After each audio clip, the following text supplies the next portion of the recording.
Something lodged in her throat, and breathing became as impossible as fixing her dysfunction. Her vision narrowed until all she could focus on was the exit. Run. Get out. She thrust her cup onto a vacant table and rushed to the door. Khrista struggled to unlock her car from her key fob as she hastened down the steps.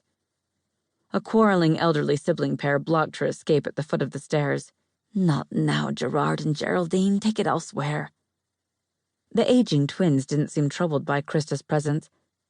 Gerard's hunched back stiffened at Geraldine's tone, but he crossed his arms over his plaid jacket and turned toward the street. Khrista cleared her rapidly closing throat. "Excuse me, please, I can't quite fit around you." Her nostrils flaring, Geraldine ignored the polite request and planted her hands on her rounded hips. "Gerard is being unreasonable, as usual. He wants a scone and a hot drink, but does nothing but complain once we get here. If Clarice is serving blueberry muffins, he wants lemon squares. If she's serving lemon squares, he wants a scone. If she offers a scone, he wants a different kind. You'd think by his age he'd have learned to be grateful for what he gets. I refuse to go in with him acting like this. He's humiliating." Khrista felt for Geraldine. She really did.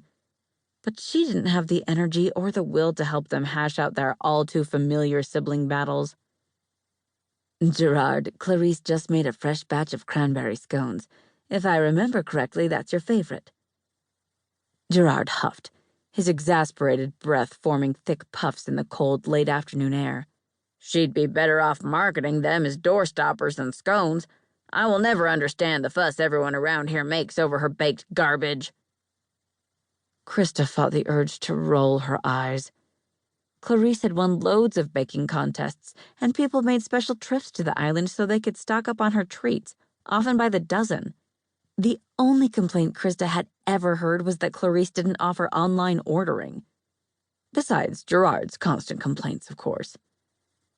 But Khrista had been around long enough to remember when Gerard had served as chairman of the board of selectmen and had insisted on Clarice providing the refreshments for all meetings. Geraldine threw her hands up in the air in exasperation. "Then why did you make me bring you here? I was settled in for the evening with my cocoa and—" Khrista interrupted Geraldine's less-than-helpful tirade. "You'll probably need some caffeine in your system to chase away your crankies."